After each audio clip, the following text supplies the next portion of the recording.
Dinguerie, j'ai l'impression de sortir de l'asile là. Vous avez un petit syndrome d'apnée du sommeil. Waouh. Comment je vais me faire à manger là? Et là, regarde, je fais Iron Man. Bon bah...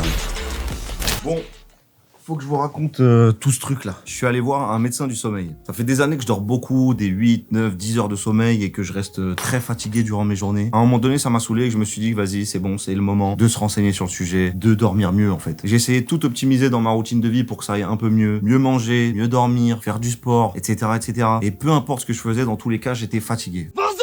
Du coup, je me suis dit que c'était le moment d'aller voir un professionnel, notamment pour savoir en fait si je faisais de l'apnée du sommeil. L'apnée du sommeil, en gros, c'est un trouble du sommeil qui fait que ta respiration s'arrête pendant la nuit. Ça va pas forcément te réveiller, mais ça va réveiller au moins ton cerveau et ça va créer en fait des coupures dans ton sommeil et ça fait que t'as un sommeil pas du tout réparateur.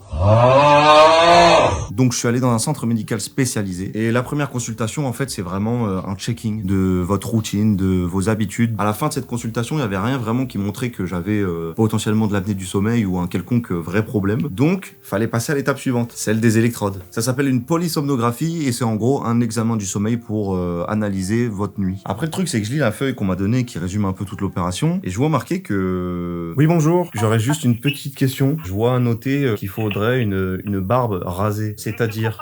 Il y a des capteurs qui sont au niveau du menton. Donc si vous avez une grosse barbe, les capteurs vont sûrement, pendant que vous dormez, glisser. Bon, bah... Ok.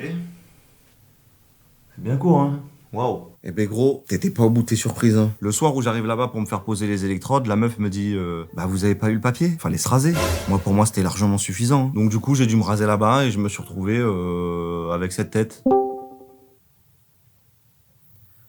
Ouais, j'ai pas pu me filmer là-bas malheureusement, le moment où on me pose etc. toutes les électrodes, mais je me suis filmé à la sortie et comment vous dire... Oh la dinguerie, c'est une folie, j'ai l'impression de sortir de l'asile. Je suis choquée. Timothée, pourquoi tu ressembles à un fruit? C'est une dinguerie de ressembler à ça, genre. Mais attends, mais tu vas rester comme ça combien de temps? Une nuit. T'es horrible.